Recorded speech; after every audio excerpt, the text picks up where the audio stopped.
Welcome to the Slop Temple. We pray this video helps. In this video, I will explain how to remove your Honda Ridgeline backseat. First, let's prepare for the task. You'll need a 10mm and 14mm socket wrench, along with a ratchet. Having a trim removal tool or a flathead screwdriver wrapped in tape will also be helpful. It's a good idea to have a friend assist you, as the seat can be heavy. Always prioritize safety by disconnecting your vehicle's negative battery cable before starting.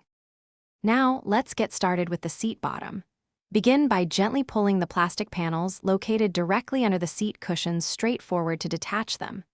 Next, you will find 6 14mm bolts that secure the entire seat and the center seat belt. Use your socket wrench to remove these bolts. Once all 6 bolts are out, carefully lift the entire seat bottom straight upward and remove it from your ridgeline. With the seat bottom removed, we can now focus on the seat back. Look for 2 small plastic covers positioned at the top and behind the seat. Use your trim removal tool or a taped screwdriver to carefully pop these covers off.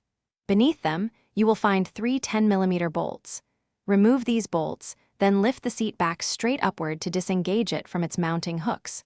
This part might also be easier with an extra set of hands. To reinstall your rear seat, simply reverse the steps we just covered. Start by positioning the seat back, ensuring it aligns with its hooks, then secure the 3 10mm bolts. Next, place the seat bottom, fastening the 6 14mm bolts. It's important to torque these bolts to 35 foot-pounds for safety.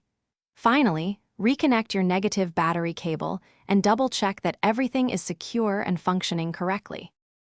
Thanks for watching. Consider subscribing if we helped you.